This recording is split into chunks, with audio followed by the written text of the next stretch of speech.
In this video, I'm going to show you the crazy equipment hidden on US Expeditionary sea bases that you never knew existed. Starting with quick context before we get into it, because the equipment on an ESB doesn't make full sense without understanding what the ship is actually doing out there. The Expeditionary Sea Base is not a warship in the traditional sense. It doesn't have a row of missile launchers on the deck or a massive gun turret on the bow. What it has is something arguably more interesting, a collection of specialized equipment, systems, and gear designed to turn a 784-foot steel platform floating in the middle of international waters into a fully functional forward operating base that can support an enormous range of military missions. Special operations, mine countermeasures, counter-piracy, humanitarian response. The ship's equipment has to be flexible enough to support all of it. The result is a vessel that carries some of the most unusual, purpose-built, and genuinely surprising equipment in the U.S. naval inventory. Here's what's actually out there. Number 1, the RHIBs. Let's start here, because the name does a lot of work to undersell these things. Rigid hull inflatable boat. The word inflatable makes most civilians picture something you'd take to a lake on a summer weekend. That's not what these are. A Navy RHIB operating off an ESB is a purpose-built military watercraft designed specifically for operations in conditions that would end a recreational boating trip very quickly. The hull is rigid fiberglass. That's the structural foundation of the boat. The inflatable collar around the sides is a separate component, and its job is buoyancy and stability, not structural integrity. The collar makes the boat nearly impossible to sink, even in extreme sea states. You can flood the deck, you can get hit by a significant wave, and the boat is still going to stay afloat because those tubes are sealed air chambers that don't care how rough the water gets. The engines are powerful outboards. The ESB's RHIBs typically run twin outboard motors that move the boat fast. We're talking about a vessel that can reach speeds above 35 knots in conditions that would have a civilian boat operator reconsidering their life choices. These things are built for night operations, for inserting small teams of operators across open water with minimal noise and minimal visual signature. The design profile is low and flat by intention. From a distance, in low light, a RHIB moving fast at night is genuinely difficult to see. The ESB carries multiple RHIBs, stored in the well deck, the internal flooded bay at the stern of the ship. Getting a RHIB in and out of a well deck is not a simple process. It requires coordinating the flooding and draining of a significant internal space, managing the boat while it's floating inside the ship, and driving it out through the stern opening into open ocean. The sailors who do this, the bosuns, mates, and coxswains who operate these craft, train for it constantly.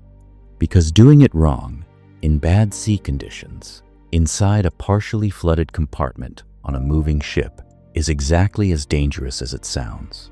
For a civilian reference point, imagine being asked to drive a very fast, very expensive boat out of a flooding underground garage in the dark with someone timing you. That's approximately the energy. Number 2, the crane systems. Here's one that gets very little attention in any public discussion of the ESB and is genuinely impressive engineering. The ESB needs to move heavy things, large boats, pallets of supplies, vehicles, ISO containers, equipment that weighs several tons and needs to go from the ship's deck to a pier, to another vessel alongside, or to a landing craft. And it needs to do all of this while the ship is floating in water that does not stay still. The cranes on an ESB are industrial-grade systems that would look at home in a serious commercial port facility. Heavy lift capacity, full range of motion, and built to operate in maritime conditions, meaning saltwater environment, wind, and the constant motion of a ship at sea. The crane operators have to account for all of it simultaneously. When the crane is lifting a load, both the ship and the load are moving. If you've ever tried to thread a needle while someone was shaking your arm, you have a small fraction of the idea. The use cases for these systems are more varied than most people realize. Beyond moving equipment, the cranes are critical for replenishment at sea operations, receiving supplies transferred from alongside vessels. They support maintenance operations that require lifting heavy components that simply can't be moved by hand. They enable the ESB to deploy and recover equipment that arrives on separate vessels and needs to come aboard. The ship essentially functions as a mobile, heavy-lift logistics platform, and the cranes are what make that function possible. The civilian equivalent would be running a full crane operation at a major construction site. Now put that construction site on a platform that's rolling in the ocean and give the crane operator 4 hours of sleep. The people who do this job day after day during a deployment are a specific kind of professional. Number 3. The medical suite. This one surprises almost everyone when they actually see the specs, because the ESB's medical capability is significantly beyond what most people assume is on a ship of its size. The ESB is not a hospital ship. It doesn't have the massive Red Cross-marked white hull of a USNS Mercy or Comfort, but it operates in forward areas, sometimes far from any shore-based medical facility, with a crew of several hundred people and embarked forces who are running missions that carry real physical risk. Someone is going to get hurt. Someone is going to get sick. And when that happens in the middle of the Persian Gulf, you can't just call an ambulance. The ESB's medical suite includes a full operating room capability, surgical tables, anesthesia equipment, monitoring systems, lighting the actual physical tools needed to perform emergency surgery on a patient who cannot wait for a medevac to a land facility. It has a ward with multiple patient beds for recovery, a dental suite, because dental emergencies on a 6-month deployment are not rare and they're genuinely debilitating if untreated, laboratory equipment for basic diagnostics, pharmacy stock, radiology. The corpsmen and medical officers who run this suite have to be capable of handling the full range of what can go wrong with a human body in a high-risk operating environment. Traumatic injuries from flight deck accidents, medical emergencies, cardiac events, appendicitis, infections that go bad fast. The physical and psychological stress of a forward deployment produces medical situations that a typical civilian emergency room would recognize.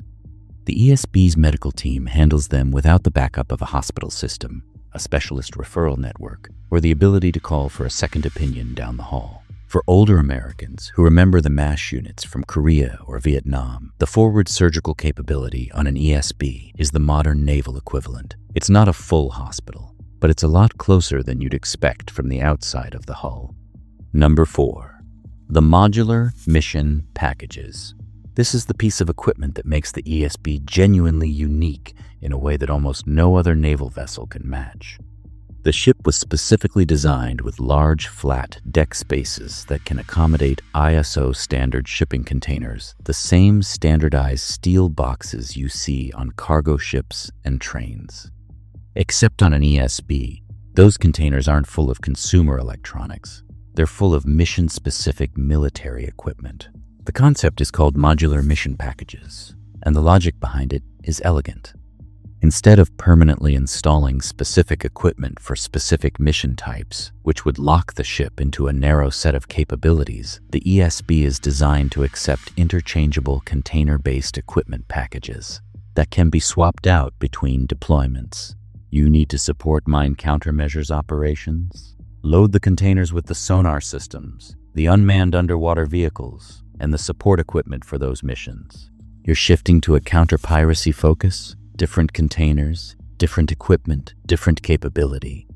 The ship's physical infrastructure, the deck space, the power connections, the logistics support stays the same. The mission-specific equipment loads and unloads as needed. In civilian terms, think of it like a smartphone. The hardware platform is fixed. The apps, the specific capabilities, are modular and swappable. The ESB is the hardware. The mission packages are the apps. The Navy invested significantly in this design philosophy, specifically because it allows one ship to cover a much wider range of operational needs than a purpose-built vessel with fixed systems could ever support. The practical consequence of this is that two ESBs deployed in different theaters can be performing fundamentally different missions with fundamentally different equipment using the same underlying ship design. The crew has to be trained to support the specific package that's aboard, and the logistical process of loading, installing, connecting, testing, and certifying those packages before a deployment is its own specialized operation that happens back in port, while most people assume the ship is just sitting at the pier. Number 5, the Electronic Warfare Suite. Here's where it gets interesting in a way that's genuinely hard to describe without getting into classified territory, which means I'll describe what I can. The ESB carries a suite of electronic systems antennas, sensors, and emitters that serve a range of functions related to situational awareness and self-protection. Most of them are not visible in the obvious way that a gun turret or a missile launcher would be. The communications arrays on the ESB are extensive and include systems that support secure voice, secure data, satellite communications, and coordination with joint forces across multiple command levels simultaneously. The ESB is, among other things, a communications hub, a node in the joint military network that allows the command team and the embarked forces to stay connected to higher headquarters and to other assets in the area. Regardless of where in the world the ship is operating, getting that connectivity from the middle of the Persian Gulf or in the waters off East Africa requires equipment that most people never think about. The ship also carries systems specifically designed to detect and track radar emissions, communication signals, and other electronic activity in the surrounding environment. The ESB needs to know when it's being watched. Radars painting the ship, vessels or aircraft using communication frequencies in ways that suggest they're tracking or approaching. That electronic picture, what's transmitting what, at what frequency, from which direction, is part of the overall situational awareness the CIC team maintains around the clock. For the civilian, imagine you're in a room and you have equipment that can detect every wireless signal being broadcast in a 5-mile radius. Identify what kind of device is transmitting it and track its movement over time. That's a fraction of what the ESB's electronic systems are doing at sea in an operational environment where some of those signals belong to potentially hostile actors. Number 6, the fire suppression systems. Last one, and in some ways the most important, because this is the equipment that exists for the scenario every sailor dreads more than almost anything else. Fire on a ship is a different category of emergency from fire in a building on land. In a building, you evacuate. You get outside. The fire department arrives. The building might be destroyed, but the people are out. On a ship, especially one operating far from any port, there's nowhere to go. You fight the fire with whatever you have on board, with the crew you have on board, and you fight it until it's out. Because if you don't lose the building, you lose the ship, and potentially the people on it. The ESB's fire suppression equipment is extensive and layered. Fixed suppression systems in critical spaces, the engine rooms, the fuel storage areas. The aviation spaces are pre-installed systems that activate automatically or on command and can flood a compartment with suppression agent without anyone physically fighting their way into a room full of fire. These systems are why fires that start in machinery spaces sometimes get controlled before they spread, because the suppression activates faster than a human team could get there. The handheld and portable equipment hoses, nozzles, self-contained breathing apparatus, fire-resistant suits is distributed throughout the ship so that a damage control team responding to a fire anywhere on the vessel has access to what they need close to the scene. The SCBA gear alone is a significant equipment investment. Every sailor who might be required to enter a smoke-filled compartment needs access to it, and it has to be maintained in ready condition at all times. The portable P100 firefighting pumps that damage control teams use are industrial-grade equipment built specifically for naval firefighting, powerful enough to move significant water volume through a firefighting hose for an extended engagement. The nozzle types carried on Navy ships include both water patterns and foam application systems, because aviation fuel fires don't respond to water the way ordinary fires do. Different fuel, different chemistry, different suppression approach. The sailors trained to use all of this equipment practice in conditions designed to simulate the real thing as closely as possible. Smoke, heat, disorientation, physical exertion. The Navy maintains damage control training facilities specifically for this.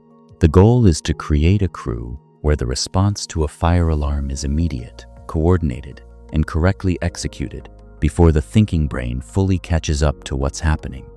Muscle memory, not improvisation. Here's what I want you to take away from all of this, because there's something that runs through every piece of equipment on this list that I think is worth saying clearly.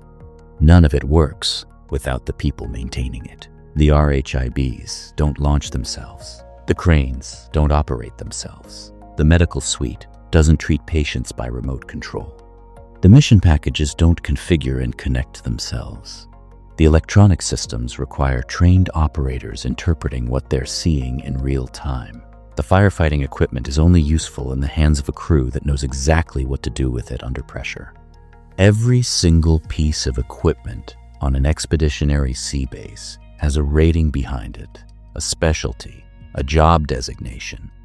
A sailor or marine or embarked operator who spent months or years learning that specific system well enough to use it correctly when the situation is real and there's no time for second thoughts. The ESB is an impressive piece of machinery, but the machinery is what it is because of the people inside it. That's always been true of American military capability, and it's especially true on a ship where the margin for equipment failure and human error is measured in lives. The equipment gets the attention. The people deserve it.